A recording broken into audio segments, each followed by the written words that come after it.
Coming up on this week's edition of the Met Report, our fall sports teams kick off conference play. And one of Colorado's most beloved sports figures plays his last home game. And students around campus give us their opinions on the conflict in Syria. All this and more coming up on the Met Report.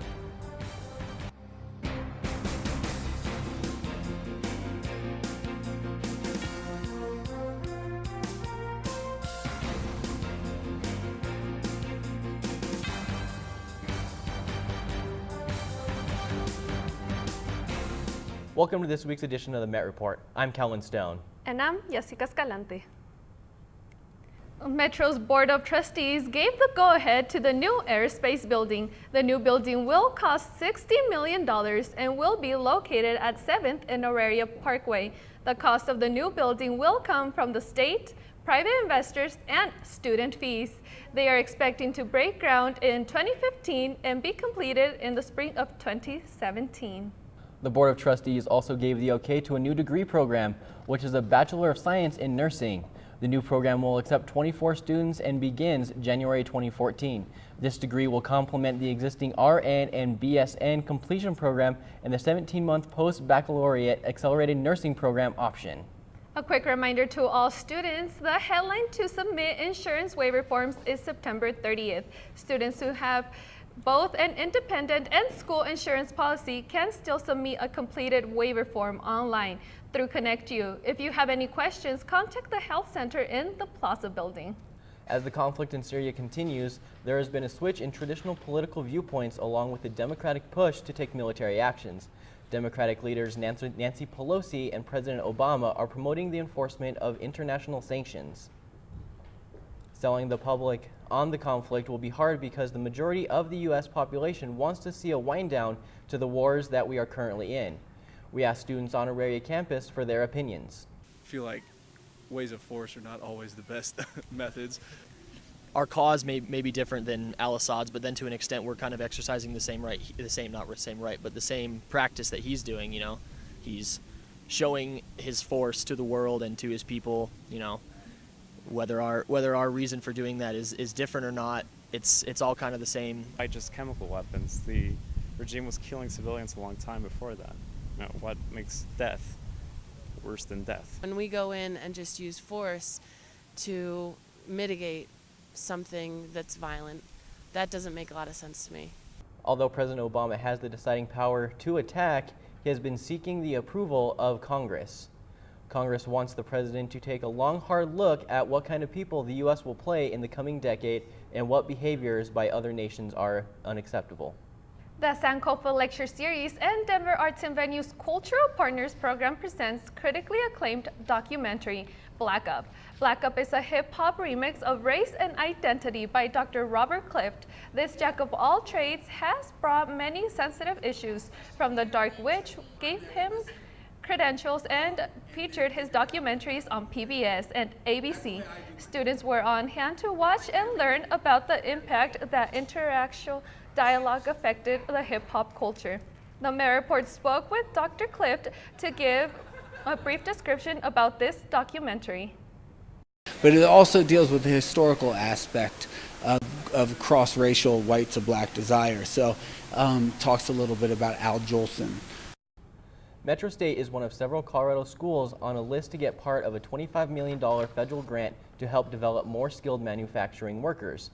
9 schools in all made the cut. Metro's share of the money is about $2 million. Officials here say they'll use the money to make sure that transfer students fit in better with existing engineering degrees at Metro. Earlier this month, multiple student-run businesses organizations held its first annual Open Business Banquet that took place at St. Cajetan's. The Accounting Student Organization, the Financial Management Association, and many other business programs promoted and advised Metro students on networking opportunities and on the School of Business. Many experts in the economics and accounting field spoke on the outlook of today's world, including ASO's social media coordinator, Kyle Vu, who tells us earning that diploma just isn't enough to kickstart your career. Arrange networking opportunities, arrange career profiling nights for students to build up a sense of accomplishment for themselves, and really have, something to come out of college with, and just not the knowledge they need, but something else to their name. Wow, Kellan, I got to tell you, those $2 million are going for a great cause. Yeah, that program is going to be great for the school. It's going to definitely get a lot of students into this school and promote the school and that program even more. Right. Okay, when we come back, Lacie Armstrong gives us the inside scoop about the new comedy show here in Denver. And we talk to a former Miss Colorado and her efforts to help flood victims. We'll be right back.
Welcome back. The new fall trends have already bloomed on campus. Reporter Eric Gallion shows us one store with a unique local line of threads. Joe Dias used to sell shirts with his brother's artwork screened on them. What made them so unique? The artwork came from prison. Then what started as a minor t-shirt venue at various car shows has now become an innovative success. Joe Dias and his mother run the Department of Clothing, a play on the letters D, O, and C. The Department of Clothing hires 35 inmates or artists from all over the state, and all the artwork displayed is original. Joe says what makes his store different is the mission driving it.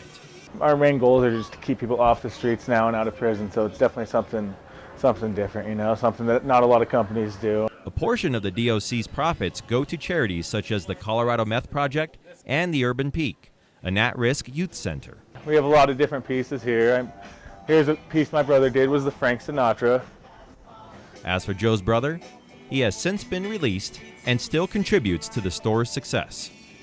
From the Denver Pavilions on the 16th Street Mall, this is Eric Gallion for the Met Report. Restaurants in Colorado have stepped up to help the community. Many restaurants have organized fundraisers in order to help those who were affected by the floods in Colorado. Patsy's Pizza donated 10% of all their sales on Monday. Larimer Square was closed Thursday for another fundraiser. All students in that area will host a happy hour event. The proceeds from food and beverages sales will go to disaster relief funds. Some notable restaurants include Ocean Prime, Ted's Montana Grill, and Kitchen Next Door. If you would like more information on how to help or donate, visit helpcoloradonow.com. Boulder flood relief efforts continue this week with curbside pickup. Contractor Swingle Incorporated has divided Boulder into 4 zones specifically for storm-related debris. Electronics should be taken to EcoCycle centers for hard-to-recycle materials or Western disposal for proper recycling. Hazardous waste including paint and pesticides must be taken to the City Hazardous Materials Management Facility. For more information including routes and schedules for curbside cleanup, please visit boulderfloodinfo.net or call 303-441-2196. Over 2,000 Lakewood High School students and staff showed some great school spirit and Colorado pride in a recent video where they lip-dubbed Katy Perry's Roar.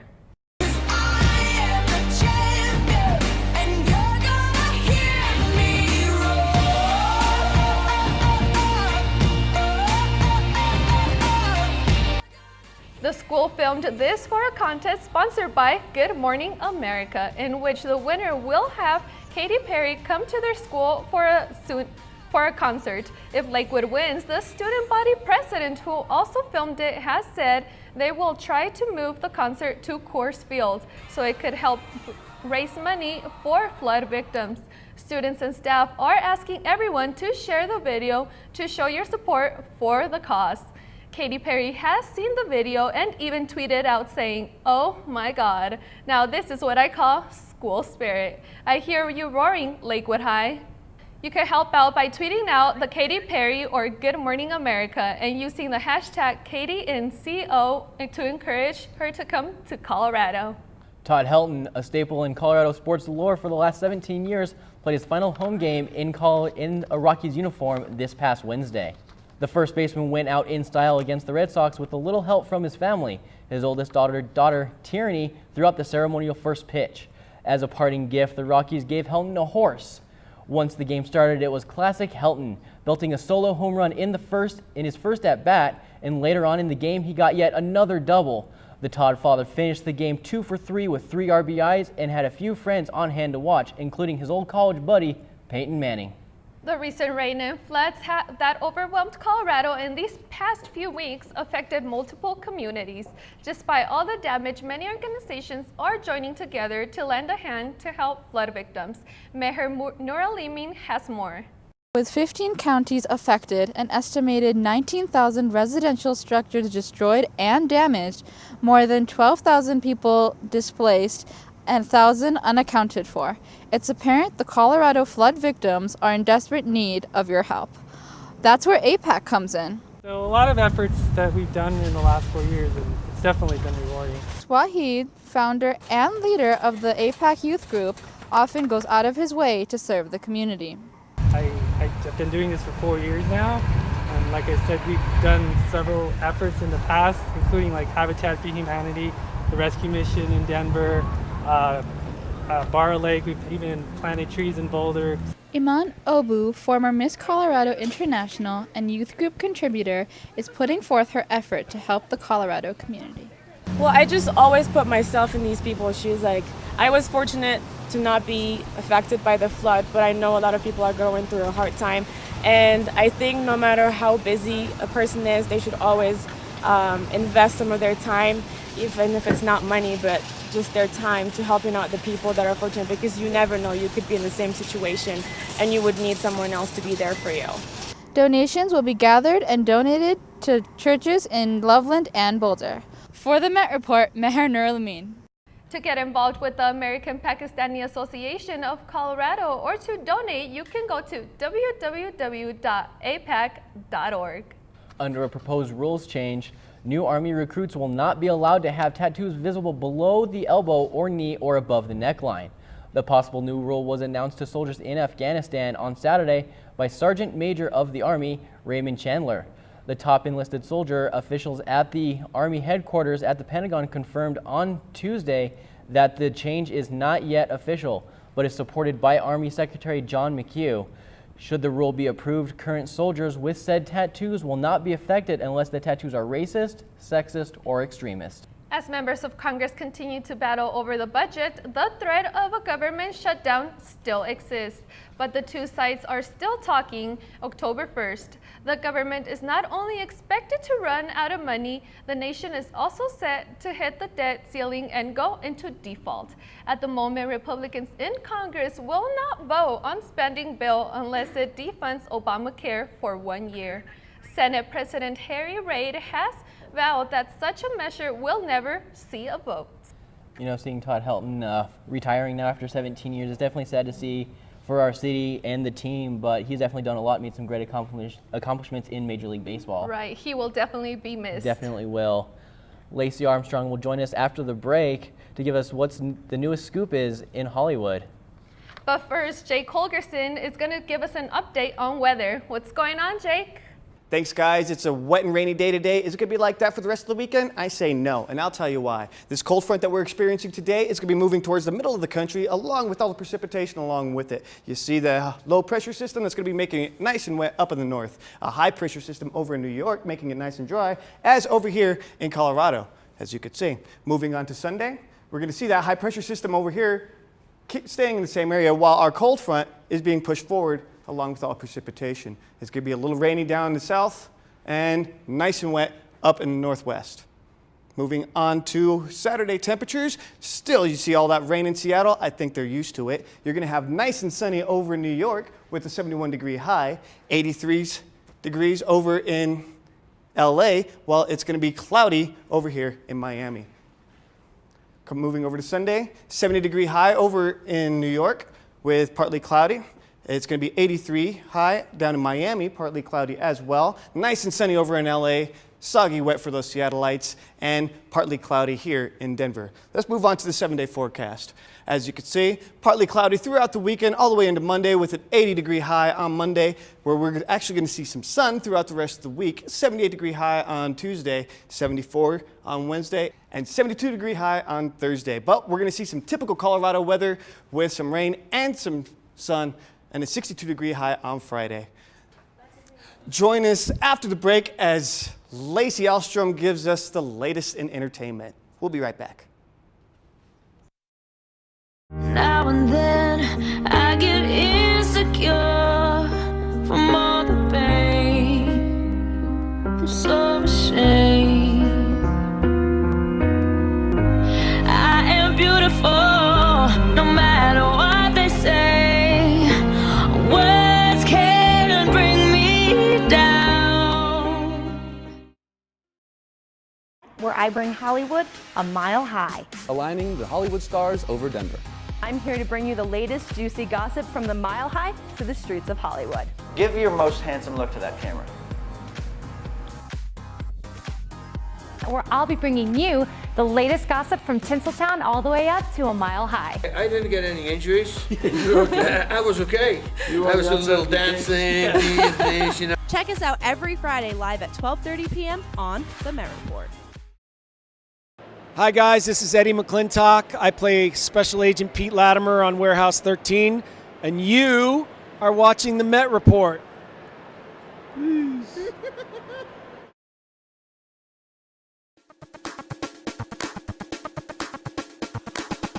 Welcome back. Now joining us for entertainment is Lacie Lastrom. What's the scoop, Lacie? Hi, we're glad you're back. I'm Lacie Lastrom, and you're welcome to join me through the world of entertainment. This week includes a variety of events that for every age to enjoy. Starting the week, a new festival in Colorado. Riot Fest was last weekend, and the people were moved. Stages were lined with musical performances and stage actors. AFL, AWOL Nation, and Blink-182 were some of the live music performances. Freak shows, sideshows, and wrestling matches and carnival rides provided extra entertainment. Even through the changing increments of heat, dust, mud, and rain, a multitude of fans stayed for the event, showing their commitment to the art of rock and roll.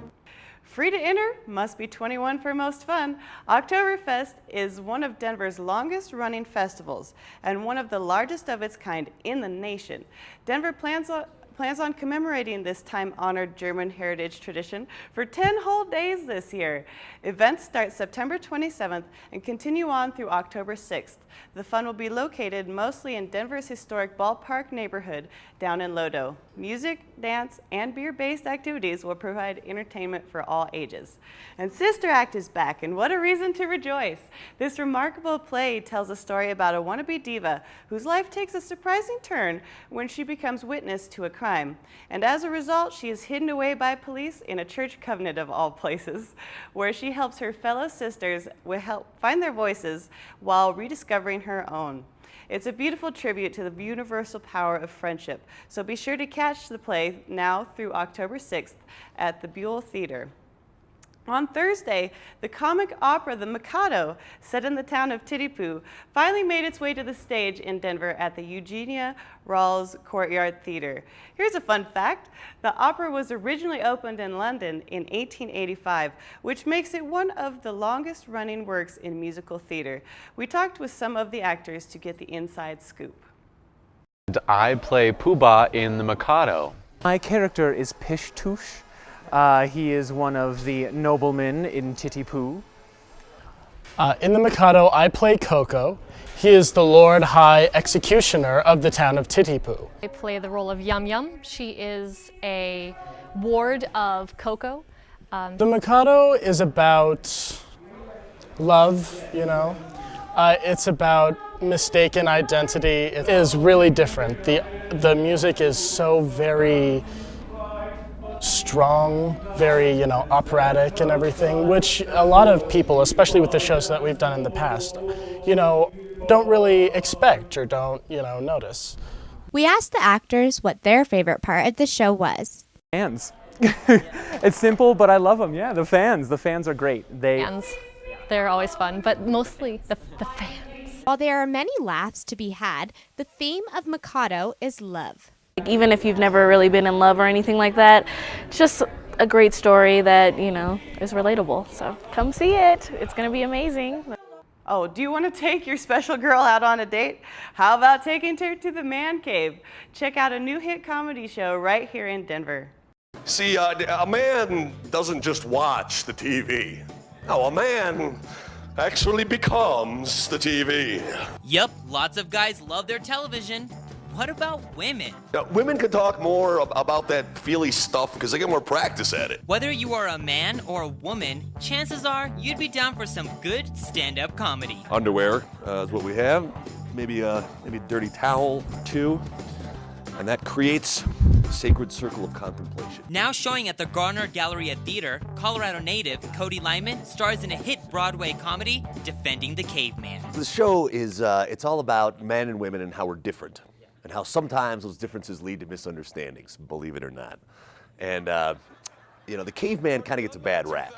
People, he's got that whole club him over the head and drag him back to the cave sort of image. You and your partner will get a kick out of this one. This show highlights common themes in almost every relationship, and all while warming the heart. This show is very conversational. Most of the ticket buying audience are people who love someone enough to have been frustrated by them at some point. Before entering the cave, there's a little something you gotta prepare for. Prerequisite to enjoying the show is to have loved someone enough to have been frustrated by them. It's less about performing and more about, welcome to my living room, let's have a conversation about this. Defending the Caveman runs through October 27th, and students, you can get your tickets half price a half an hour before the show starts at the Denver Center. Wouldn't that be great? Well, I don't know about you guys, but I'm definitely going. Yeah, the show definitely looks really, really funny. Can't wait to go see it. And stay tuned after the break because Michael Ronnebaum, he's going to bring us Met Report Sports and catch us up on all of our fall teams. We'll see you after the break. All night long and do it all again so I can find my way back home. The sun seems to shine a little less since you've been gone. You were the one I wanted. Don't stray, don't ever go away. I'll just smile and everyone will wanna go with it. Oh.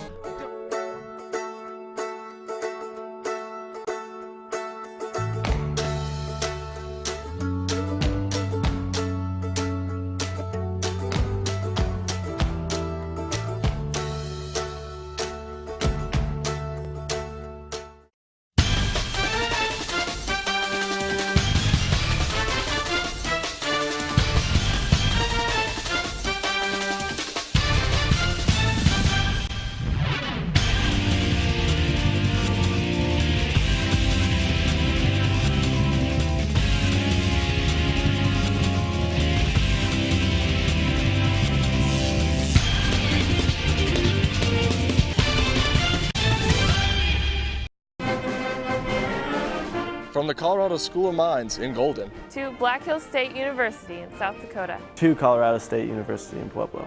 For more than 100 years. The Rocky Mountain Athletic Conference has stood for excellence in the classroom and on the playing field. With 14 great colleges and universities.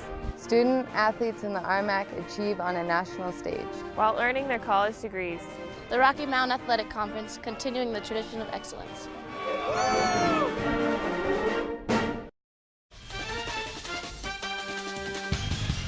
Now joining us for Met Report Sports is Michael Ronnebaum.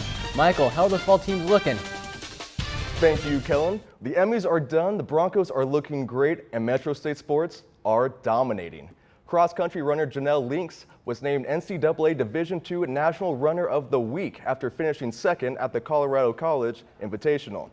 Janelle is the first track or cross-country athlete to be named for the award. Not to boast, but the women's cross-country team are ranked nationally for the first time in school history. The men's team is also ranked 17th. You can catch our runners in action this weekend at the Metro State Invitational. Switching from grass to clay, men's tennis won doubles last Sunday at the inaugural Metro State Invitational. Andrew Harrelson and John Qualls edged out teammates Luke Lundstrom and Jonathan Evangelista in the championship match. On the women's side, freshman Taylor LaRoe represented Metro extremely well by winning the women's #2 singles consolation championship. She won it only in 2 sets. Needless to say, it was a great weekend overall for Metro Tennis. Tennis teams will be in action this week in Wichita Falls, Texas for the ITA South Central Regional Championships. Volleyball started the weekend in Chadron State, winning 3 sets to 1. On Saturday, they continued their road swing, playing in Black Hills State. They won the game 3 sets to 1, earning their 3rd straight win. Lauren Kiana was playing with a fierceness not seen all season. She led the way with 15 kills, while Kylie Hahn hit a .235. The Roadrunners held the Yellow Jackets to a .117 hitting percentage. The Onslaught helped the Roadrunners improve to 6-4 overall, thus remaining undefeated in the RMAC. Women's volleyball hopes to continue its conference winning streak tonight against Colorado Mines at 7 o'clock. Women's soccer team tore some grass up over the weekend against Western State, winning 1-0.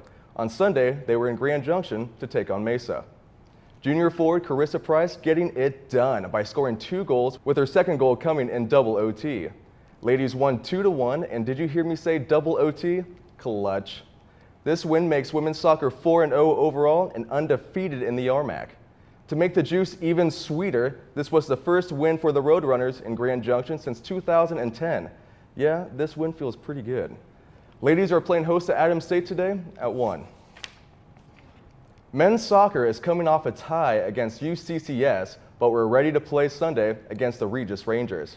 Brendan Hughes and Danny Arubala got the Roadrunners off to a great start by scoring 2 quick goals, but Regis kept it close with a goal by Andre Spitter at the 44th minute. However, Andy Lopez was just too much to handle as he caught fire at the end of the first half, scoring a goal, making the halftime score 3-1.